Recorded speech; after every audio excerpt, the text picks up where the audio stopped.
Dahil pagkatulis, nagbiyahin niya, kung saan pumunta siya, ay kapwa, kung unang silang nasolve sa kayo, kaya sila ng nasolve, lumating na sa aking kaiga-ganahan na sa niyan siya na kayo. At ang kung siguro siya yung kalilit ng pulis ay mga always, kaya mga kayo na kuwan, mga kinakuwan sa inyo. Ay ba na kung sige ng pwede lang akong ipugaling para marutak ng anti o ng aswang. Ikabili niya ito siya, may mga aswang. Yung lang Lord na. Kaya I'm really aging. Kung nag-wonder me si Moses during my younger years na pastoring, buwan nga niya. Ako yung isa pa sa mga evangelistic crusade. One time ako yung sasama ko sa meeting organized na simpan ko. Then, isa ko sa Domingo na Prince. Pag-bari na ako ang kakrabi ko kumawaan nito eh. Then, yung grabe yan. Ang grabe maligid siya pagkalimot niya. That was a very wonderful message. Ang dahil na ito, anong ito ba? The pastor ng church. Nag-organize niyo simbahan, kami pawari, nakakamiwari, the pastor ng church. Moses Kakra. Diyan ka na ito, nabalik ko sa barangay. Di ko yung patusipin yun. Patusipin yun. Bakit kagad mo? Kung gusto nga ang mukuli, pare-parehas ko diyan para maging diriman. Now I'm old, but I'm preparing this course. Para sa pastor siya, tangiyan din ko kapiyan na musimulan ng aktibo. Kung manatang normally, kung gusto ko siya yung tayo, nasayaan. So anyway, the message is a continuing part of sa message. And then, observing. And the right title is a living sacrifice. Now, we have learned in our message that the great part of worship in the Old Testament is sacrifice. And that sacrifice is burnt sacrifice or burnt offering. But yet in the Old Testament, that sacrifice are daily sacrifice. They kill an animal as a substitute for them to offer for the atonement of their sin. So somebody had to die, and that is a lamb for them. But yet in the Old Testament, no more sacrifice, dead sacrifice, no more offering no more sacrifice for burnt offering. In the Old Testament, grabe, magkadugo ang mga body sa sheep, adlong-adlong na inihaw. Because when they approach God, the intention of that sacrifice is called an atonement. The covering of their sin, which when they will offer it, God extends forgiveness unto them. But in the New Testament, no more burnt offering. No more killing of animal. Why? In the old time, lamb must be killed. In the New Testament time, lamb was already killed, and that is the Lord Jesus Christ. So that in the old time, there is no dead sacrifice, but that is a living. God desire now is a living sacrifice for all that are redeemed in the Lord Jesus Christ. Mona, living sacrifice. Only Romans chapter 4 and verse 1 and verse 2. Magigit ko rin yung bakit po taon ay talang ito. Hindi kasunod siguro sa simpan kung wala yung kaknero na naman siya. Makutan yun siya. Iso na magani siguro meron sa iyong birthday o sa iyong birthday o kambing. Much more in the old time, every time that you will sing, you need to, for you to live and have God forgiveness, you have to offer a sacrifice, a soul. Karong dili na. Siguro, saktan sa gano'n na kung ako pa rin i-pupunagyaw ng require na wala tayo kambing, wala tayo. But the fact is, no more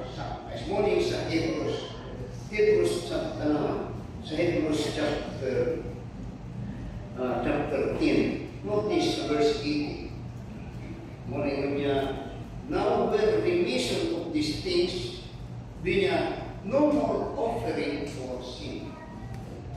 Ano niya, now, we're remission of this is, now we are remission of this forgiveness. And that forgiveness now is based on the sacrifice of God, His Son, Jesus Christ. Then niya, there is no more offering for sin. In the old time, God requires an offering for sin. That is lamb. So, this afternoon let us learn what this subject, a living sacrifice. By the way, kung i-compare from our learning, ang sa Old Testament po karon, kasi mas maayo. Kaya tanawin niyo, mo substitute, o karon ikaw na mismo. Pero living sacrifice. So that when we speak about Christianity or what we suppose member of the church or God's people, don't you know that God requires us this sacrifice? Usahay nag-una-una kaya yung pag-alagad, pag-worship sa Ginoo. Pero when we speak sacrifice, you are to give up something. And that something in the Old Testament is precious. Because God so required, it must be precious and blameless. So today, yung pag-worship sa Ginoo is also about a sacrifice. And that living sacrifice simply means as far as you are living, this sacrifice must be offered and must be observed until. Now, tama sa Romans chapter 12 and in verse 1 of verse 1. Just read verse 10 with us, learn from it. Ngunit I beseech you therefore, brethren, by the mercies of God, that ye present your bodies a living sacrifice, holy, acceptable unto God, which is your reasonable service. This reasonable service is simply means worship. Di naman niya, and be not conformed to this world, but be transformed by the renewing of your mind, that ye may prove what is the good and acceptable and perfect will of God. Now notice the verse 1. Now, Apostle Paul, by the way, when he's teaching, it is always at the end, somewhere sa end of every teaching, doctrinal issues, or issues of that doctrine thing, you will find oftentimes the word wherefore or therefore. Wherefore or sometimes therefore. But here he used the word therefore. Now, in verse niya, I beseech you therefore, brethren. The word therefore there simply means to look back of what previously was taught by him, or the doctrine that the word of God, focus of all, is showing or teaching to us. And here he said, there I beseech you. Therefore, they notice this word beseech, which is preceded before the word therefore. The word beseech there is simply means to beg.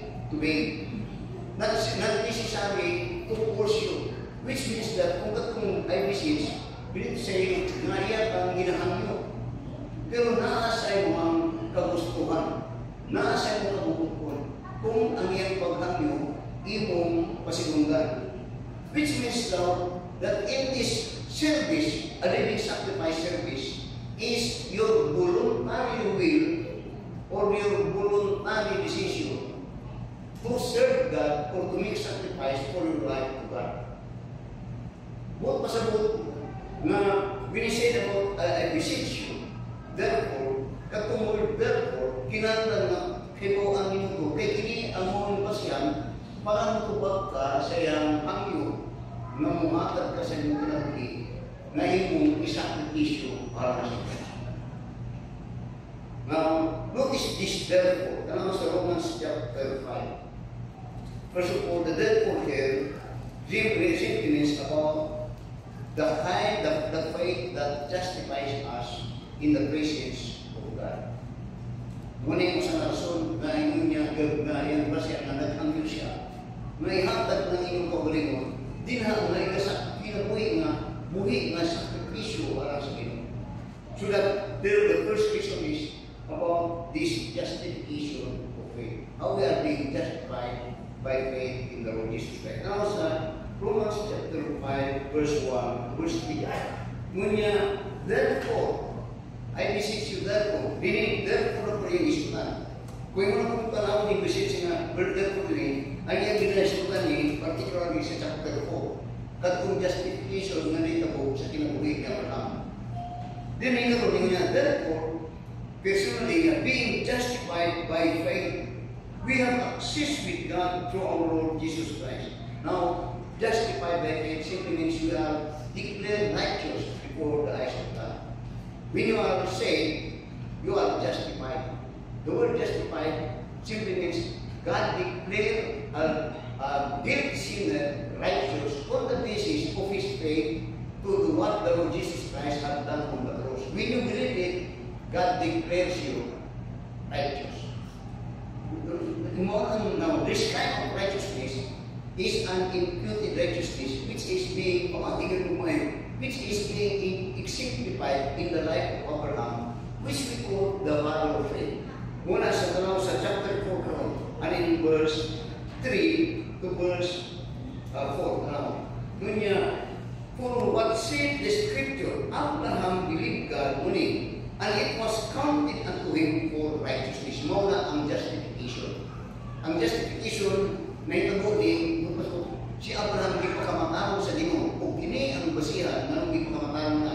Kani di pa pagkamataro, kini ang bukod mo ni ang ginatawag na di pa kamataro justified o justification. Tanaw sa Romans chapter 4 verse 3 niya. For what said the scripture, Abraham believed God, and it was counted unto him for righteousness. That the faith of Abraham in God, the promise of God, kadto, katoy pagtuo, mo to'y rason na di pa kamatawong si Abraham sa Ginoo. Muna nga ang kaluwasan na hindi gasa. Na yung gasa kung kay inabot ang kamaturan, ang sa Ginoo, ang mong ipong wa kay gibuhat ni moto gasa. Ug katong gasa na yung basihan sa Ginoo na kita iyang ipakamatawong. Unang kaluwasan is by faith. Muna nga Ephesians chapter 2 verse 8 na niya, for by grace are received through faith. It is a gift of God, not first, lest any man should boast. So Romans chapter 5 and verse 1. When you are therefore being justified by faith, now we have peace with God. Every believer, if you are saved, you have peace with God. Doon ay kay kamino pinang sa inyo. Bukta mo ni nga, gunitin ninyo ni, kung dili ka pwede nga sa kagustuhan, nung usukwahi siya sa disot sa puno sa Ginoo. Na doon na tayo kalinaw. Kung wala tayo, kung mulok ka o kabarata, ay dili ito, kung tisot sa Ginoo, dili ito mo. Kaya ang word faith simply is to trust God. And when you trust God, all the times, you could make use of the word trust when you are in some panahon. Na murag kulba ang iPhone, kulba ang dagat sa kalimutan o siya kinuwi, pero kung doon natin pagsalik sa Ginoo, mawawala kung kakulba ay nakay pagsalik sa Ginoo. O kung nga Ginoo, kung nga nandito ito, way putang na dilig niya mahimo. Okay na po? So, therefore being justified by faith, we have peace with God through our Lord Jesus Christ. Now, kalat ko, may nandun ko nga sa akong 1982, ng graduate ko. Pero kung ano, sa maliit na sa trabaho, ang anak ba, dito ko rin. Bisan ko kung sa inyo yung mag-graduate, so may akong mga trabaho, just wait. Just wait. Pero ang pagpasabot, trust God. Confidence with God. So, ito niya, we have peace with God through our Lord Jesus Christ, by whom also we have access, by faith, into His grace, wherein we stand and rejoice in hope of the glory of God. Rejoice in hope. Now, ako akong share sa inyo, the reason when Paul is beseeching his readers in the Roman church, about this like to be a living sacrifice to God. Now, I beseech you, therefore, brethren, by the mercies of God, katong mercies first of all, katong Romans chapter 5, verse 1, that we are justified by faith in God, and we have peace with God. So no more reason that your life could be a hinder and could be a living sacrifice sa inyo. Kaya kung maghisgot mo ito sacrifice, kuya una, di na sa'yo siyempre, kung di na sacrifice, it tells that something that you love will you give up. Pero kung natin, we can understand that God had justified you and He had peace in your life. That peace is an assurance that whatsoever happen, ang iyong pagsalit sa inyo, manaadot ni.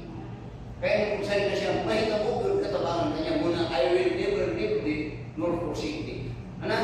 Therefore, sa Romans chapter 6, the basis for Paul asking for the mercy, showing the mercy of God as our basis to give our life as a living sacrifice.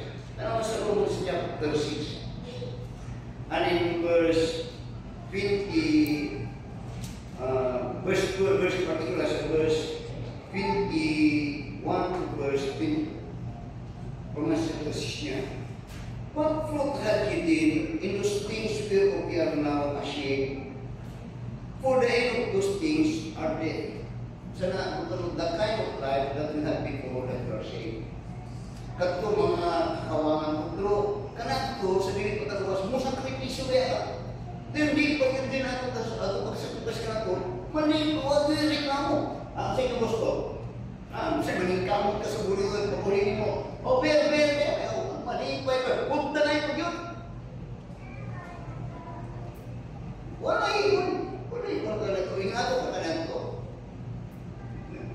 I tell you, muna yung butulog yan, what fruit had ye in those things whereof ye are now ashamed?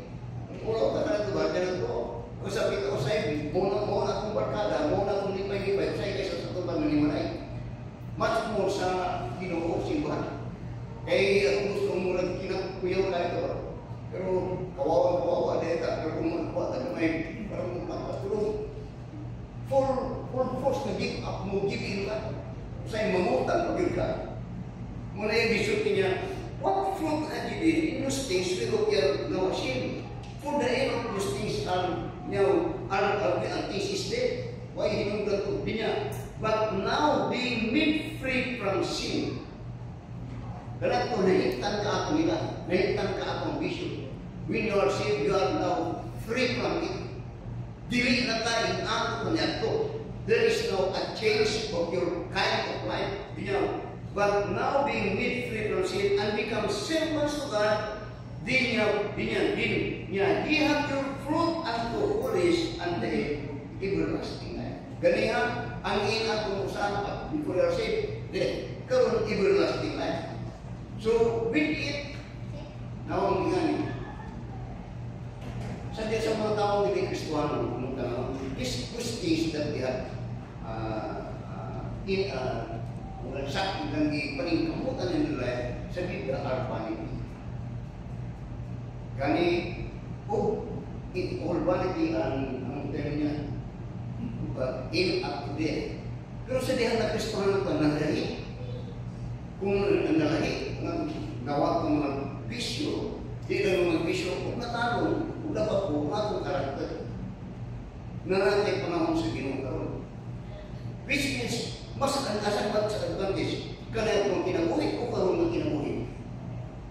Muna ang pero ang basihan niya, and this is to be by the mercies of God. What is that mercies? Yan ipakita that you are justified by faith. And that mercy is that God give you what you do not deserve. All our state of sinfulness and ungodliness, nanay sa pagpapansya, but for His mercy, binibig ang Ginoo, and we have pardon for sin. Karon, di Kini sa Romans chapter 6, iyan ang gisputan, ang manner of life na ako kanako. Kanako tingan ni kinabuhi, may hinundan. Karon kini ang kinabuhi, wow. So with this, on the basis of it, yes, okay, give your life a living sacrifice. Another basis, naman sa Romans chapter 6, verse 23. Ngunya, verse 22, but now being made free from sin and become servants to God, ye have the fruit unto holiness and the everlasting life. Di niya, for the wages of sin is death, but the gift of God is eternal life. Karon disuta niya na ang lasa na atong nagawatan binatang Kristo, eternal life. No more condemnation. No more condemnation. But all are pardoned, and now He declared that ngunya life, eternal life. And that eternal life simply means a life that will be spent in God and in paradise, not in Him. So on this basis, sa Romans chapter 12, mo na ikaroon ang gusto ni sa tulong sa Ginoo nga muhatag ka ng decision. You are saved by faith. You are justified by faith. Your life before confess faith, rahim na. Din karon you have eternal life. Karon ang iyang hangin sa verse 1. Romans chapter 12, verse 1. I beseech you therefore, brethren, and the nation, by the mercies of God, then says, that ye present your bodies a living sacrifice, holy, acceptable unto God, which is your reasonable service. Then when notice this word niya, by the mercy of God, that ye present your bodies, notice the word, a living sacrifice. Now, yung nakatalan ko, sa Old Testament, when you approach God in worship, you have to have a sacrifice. And the sacrifice, when you worship God, hindi ka pwede ka mo worship sa Iyo na dili ka magdalangin. Sa Old Testament, pwede. Muhatagid ka sakripisyo. O ang sakripisyo mo is dead sacrifice. Dead sacrifice, that is, you have to kill a lamb as your burnt sacrifice or your sin offering for God. Kinahanglan na. Pero sa Old Testament, dead sacrifice. Pero ang sacrifice is a substitute na unta ikaw ang sakripisyo, but yun, because of your sin. For the wages of sin is death. In the New Testament, that sacrifice now, dead sacrifice, mo ko'y ginako ni Ginoong si Kristo. He came to die for our sin. Siya ang nagsakripisyo. Karon naluwas ka na karon. Pero it doesn't mean that you go to worship without bringing your sacrifice. This time yourself will be your living sacrifice. Living sacrifice. Nakita niyo na? Sa haya kong pagdanaw sa university at sa itamang ito nga pero living behind. Doon ay gitawag niya ng living sacrifice.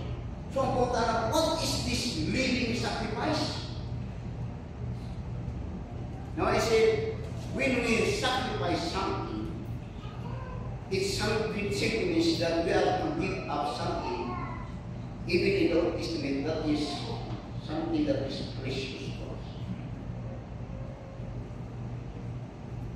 Now again, ito na yung principle na tingala ko na pag-abutan ng 24/7. Saan 24/7? Ikaw ka na siya. 24/7. Saan tayo tayo 24/7? Tibok si mana. Buntag, alas 6 ang alas 6 ang buntag at alas 6 ang buntag. Or 24 mo, wala, di man ako. Naway undag-undag. Muna nabatasan na ito ang Domingo, wapo ang tinda sa Domingo. Wapo ang business sa Domingo. Sa ito na simba ang Domingo, panahon sa pagpaulay, matutag beaches. Ang wapo Domingo, ang panahon na bumatata, matutag sa buwan. O may panahon na Domingo, biyahe kay dinis traffic. Dili biyahe ko. Dili ito mo.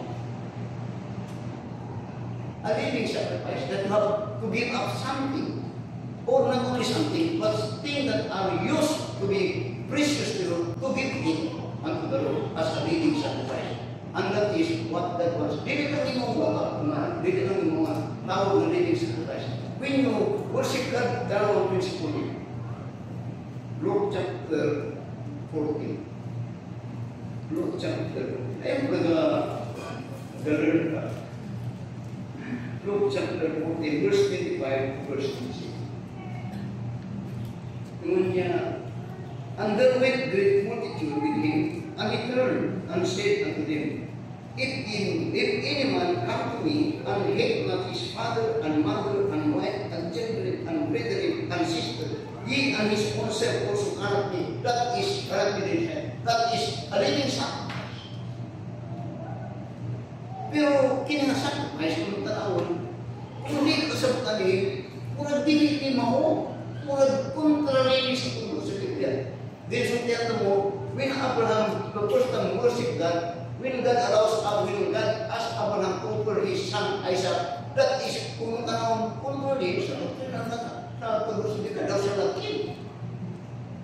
Kung ba? Kung mo, then when we come to worship God and God give this space, kung saan yung question ka, then hindi mo niyo mo, nagawa niya. Because God wants praise. Ngayon gusto ko siya ang gabaw sa kanan. Wala yung utang ng mulabaw siya. Because by the time na doon ay mulabaw siya, dili na when you come to worship God and there's something in your heart and mind that mulabaw siya, that is not worship. Actually, you are an idol.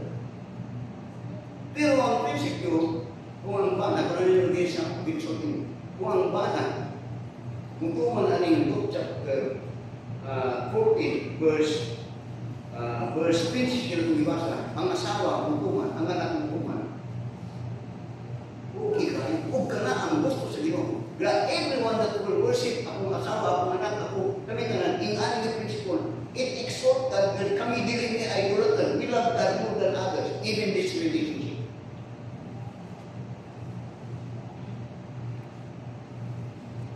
This is our seeing time.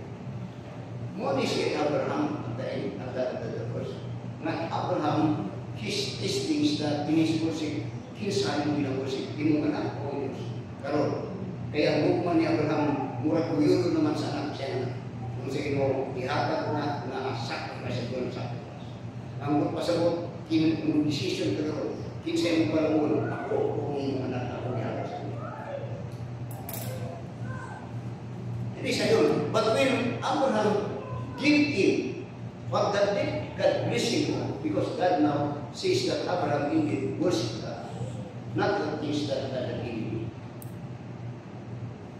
Now tell me, Pastor, hindi na may mong tinulugan, Pastor. Tell me. Because why is that? Because God himself had given up his son Jesus Christ. He made this first sacrifice. Noong nga pinagi na mabalik ka sa Ginoo ang iyang sakripisyo, he gave up his own begotten son. So, Romans chapter 12. Ano nga, Romans chapter 12.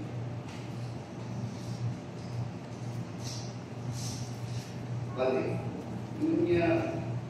I beseech you therefore, brethren, by the mercies of God, that ye present your bodies, mong lawas. Muna siya, now this speak ko siya kung ako rin, ang iyang pinatapan rin, ang iyang challenge is worshiping God. Muna nga, when you worship God, i-present mo itong lawas, pero sa dahil itong present ini, it must be makita na nagsandaan niyo mga sakripisyo, buhit na sakripisyo para sa iyo. Magiging ninyo,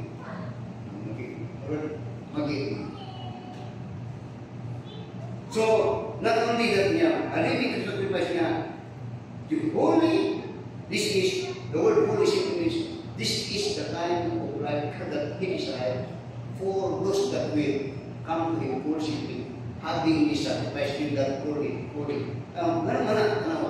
Sa 1 Peter chapter 1, when we speak this now, the worship of God is the worship of his people.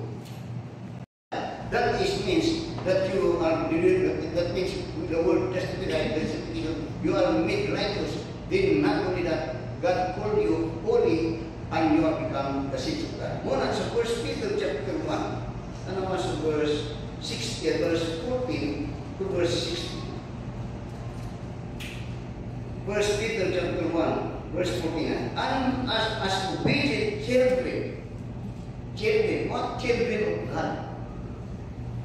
Di ka pwede, you will never be called children of God kung dili ka, kung pa niliwat sa Dio, ang rador na termatay, because mo kay kini ang iyong pasabot, being children, and as obedient children, not fashioning yourself according to the former lust of your ignorance that is in your state of unbelief, but as He hath called you holy, but as He called you is holy, so be holy in all manner of conversation, because it is written, be ye holy, for I am holy. Muna karon niya, a living sacrifice, holy. And your holiness will always accompanied by that living sacrifice. Yung sa'yo, wakong tani, sa'yo miskin, hindi nila pa siya rin, kapwa rin nasa muro, mas kami magdidigrawas kayo sa ang yural tao, kailan yung mga. Pero yung sa child ka, you have to make sacrifice. Noong takwa po, kung takto, mo sa pugnan niya sacrifice, pugnan niya ay kulog-kulog na design. Alam mo yung pag mga matrik, mag-contractor na lang pupunta ko yung kanina sa ulo. Pero as a living sacrifice, dili, ingana ba? Makasaktan ko niyo.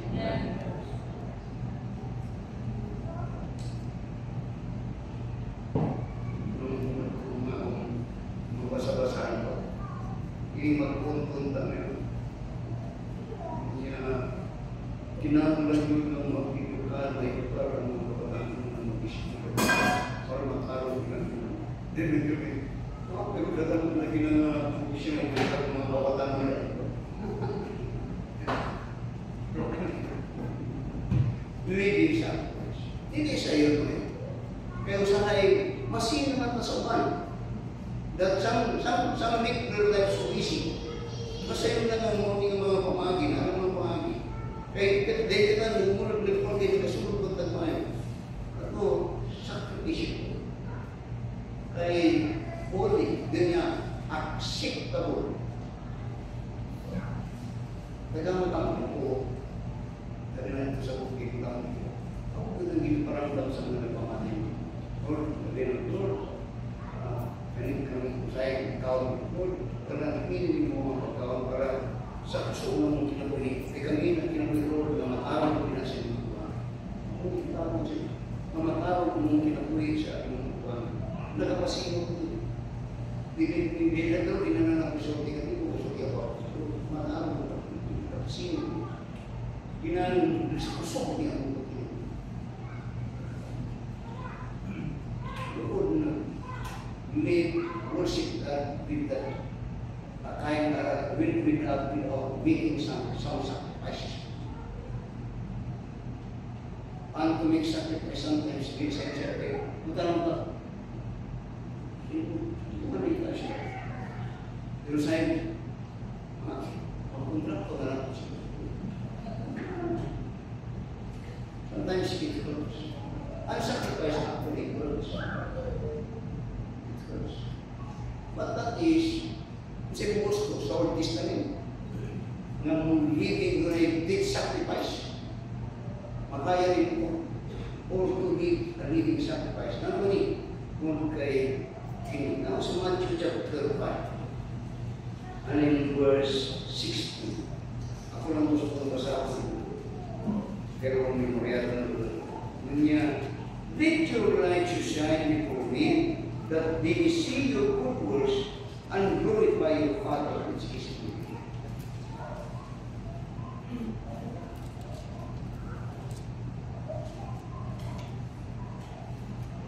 heaven. Now, ini perlu kayak. So, lalu balik sa Romans chapter 12, verse 1. Living sacrifice. Romans chapter 12. Verse 1. niya, I beseech you therefore, brethren, by the mercies of God, that you present your bodies a living sacrifice, niya, holy, acceptable unto God. Notice this, which is your reasonable worship. Ini ang basis that your worship is acceptable. A living sacrifice. Now notice sa verse 12, how it is to be done. Ano sa verse 12? Saan tayo yun? Hindi sa verse 12. And be not conformed to this world. Be not conformed to this world. Ngayon mo nagkabuka ng rin. Kung ang people ni rin na hindi ako ang be conformed to this world. Be not conformed. Notice, I don't know yung panahay mo niya complete na picture na basa tayo. Tanawa nga kung paano ang model. Why are we doing that? Because they conform to this world. And they are racing. Context na sila. Context. Kung kini ang world system, dili kini ang world niya is the system of this world. Dili niya this system of this world na din ang kasagaran sa mga tao ni conform ang system. And the system is, ang term niya, is full of great self-interest and self-pleasures. Ang pinakata niya, greed. Ang greed. Niya, na-notice the word, and be not conformed to this world, but being, is this, transformed. What does it mean? Ingana takalan ko. Kalau gusto niya nga, dia di mo conform kundi mo transform. Now, the word is transform in the, ano na ako sa subject na mo sa pesticides. Basta mo pesticides sa Greek. Ito na yung natawag na metamorphosis. Kanang metamorphosis, simply is a transformation. A transformation of a caterpillar into a butterfly. Nang pasabot, kanat kung sa diyan kanang mo, ang butterfly, una siya mag-butterfly, maaari ko na siya kung pupa, caterpillar, murag ulog. Diba, ulog? Kasi, sa niya ko, kanang murag ulog, hadlong ka mo ulit. Kaya yung parang ulog, yun yan. Pero caterpillar, pinubos na, transformation, hikan niya ito, numpong ka, di ko mapunan, nakatatagal, di ko na mapunan, namupong siya ito, butterfly. Muna yung process na siya, una siya may guwapo ng butterfly. Ang term na yun niya, do not be conformed. Di ka magpabili niya ito. Kaya after that you are saying, niya, transform. When a butterfly, when a caterpillar will transform to butterfly, mga pretty ng kalpat siya, huwag wapo ang manang tao sa mga tao siya. Mga yung o kini ang isulti niya kusupor. Sa 2 Corinthians chapter 5, verse 17 niya, therefore, if any man be in Christ, he is a new creature. All things are passed away. Behold, all things are become new. This is one of the evidence of a person that is saved, and that is there is a change, transformation siya. Makita niya. Muna siya na kung muna yung santag, amahan ko sa kainahan ko sa kalagyan ng luwas ko. Karoon ang hirang tanawon ang kabaguhan, transformation na nasa iyo. Magkibaw kanina.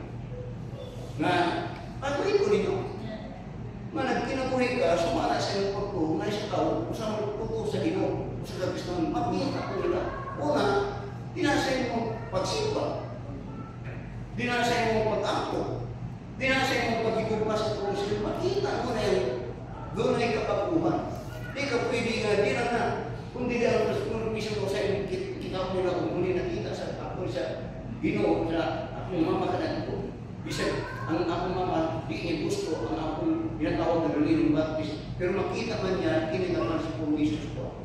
Gikan sa pagkabata, nakita sa mama akong kinabuhi. Di malibot. Bisang po kung akong unang asawa, nakita niya po sa kanya, di malibot. But after that, I was saying, Wala ko kasi ganun. Wala ko ganun. Wala na yung na akong bubuyan. Wala na ko kasugal. Katko, bisag din yung na, ayaw ka naman palimbalhin. Kaya kung asa ka na tao dito na ta, pero sa dihan na ilang nakita ako kapagpuhan, sa ako kung ginatawag ng bagong reliyon, my mother, do, di niya gusto nang ipakita na musunod siya sa kuha. Kaya nasa invite sa akong iman, inanta ko, relation ko nila kung inanta ko, hindi niya gusto ng anak mo yung biman mo pasunod sa inahan. Pero deep in her heart, he was convinced the transformation of my life through my faith in the Jesus Christ. Later on, nabaptis ko na kumama, nabaptis ko na kumama. Naman, nakita niya ako kapag. Huwag mo na, many people will not read the Bible or do not have the Bible. Pero ikaw na nagasulti, presdahan yan ang binabasa. Kung hindi niyo makita ang transformation, musulti siya. Kung hindi makita sa iyong mga sa opisina, makita sa iyong masilikan, wala niya, at least mo na din, wala din transformation, usap sila, pareha ka. Ayaw na kung din siya. Saan ka ba hindi?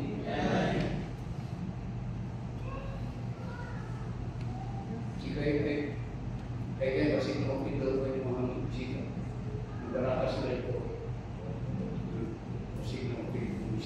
Then yung adjust ko din.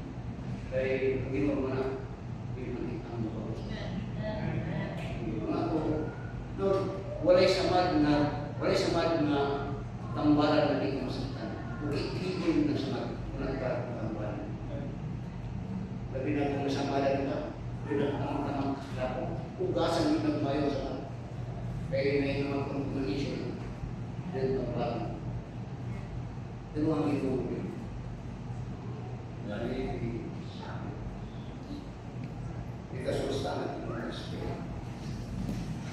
Dear Heavenly Father, salamat sa mensahe that there is mistake.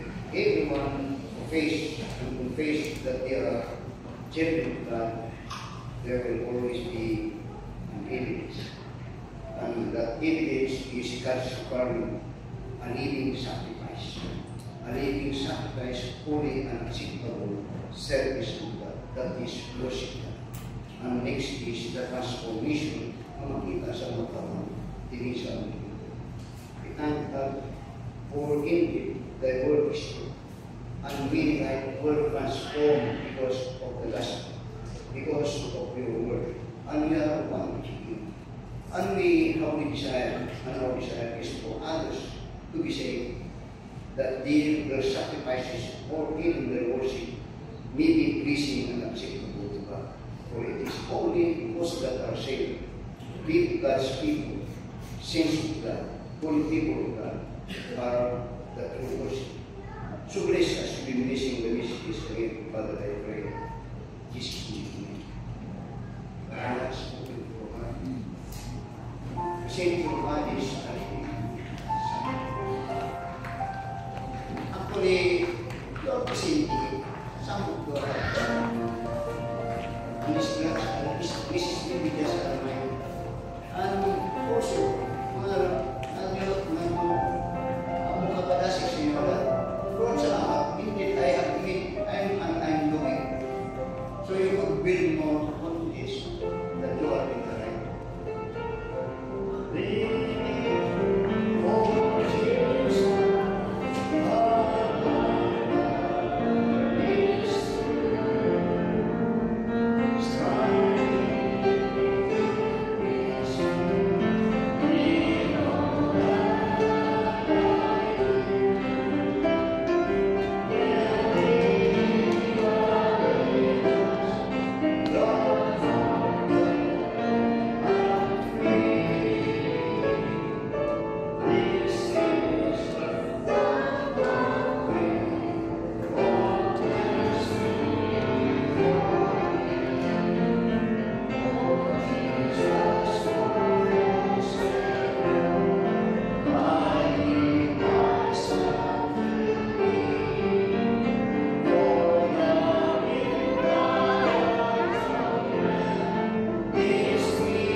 Ano man na yung ako?